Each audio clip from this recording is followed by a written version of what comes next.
Tamil Nadu assembly ఎన్నికల బరిలో ఉన్న నటుడు, రాజకీయ నాయకుడు విజయ్ తన నామినేషన్ అఫిడవిట్లలో కీలక మార్పులు చేశారు.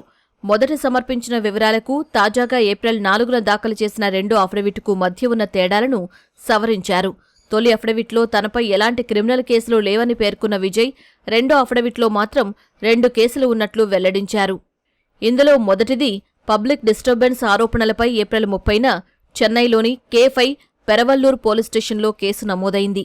రెండోది 2025 ఆగస్టులో విజయ్ బౌన్సర్లు తోసేయడం వల్ల తాను గాయపడ్డారని ఒక వ్యక్తి మదురైలోని కూడకోయిల్ పోలీసులకు ఇచ్చిన ఫిర్యాదుతో మరో కేసు నమోదైంది.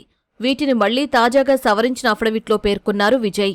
అంతేకాదు, కేసులతో పాటు తన ఆస్తుల వివరాలను కూడా విజయ్ సవరించారు. గత అఫిడవిట్తో పోలిస్తే తాజా లెక్కల్లో ఆస్తుల విలువ పెరిగింది. మొదటి అఫిడవిట్లో చరాస్తుల విలువ 404,58 లక్షల రూపాయలు చూపగా రెండో అఫిడవిట్లో దానిని 410 కోట్ల రూపాయలుగా పేర్కొన్నారు. వీటికి అదనంగా 220 కోట్ల రూపాయల విలువైన స్థిరాస్తులు ఉన్నట్లు అఫిడవిట్లో వెల్లడించారు.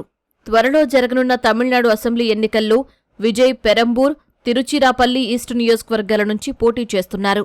నామినేషన్ల పరిశీలన సమయంలో ఎలాంటి ఇబ్బందులు కలగకూడదనే ఉద్దేశంతోనే ఆయన ఈ సవరణలు చేసినట్లు తెలుస్తోంది.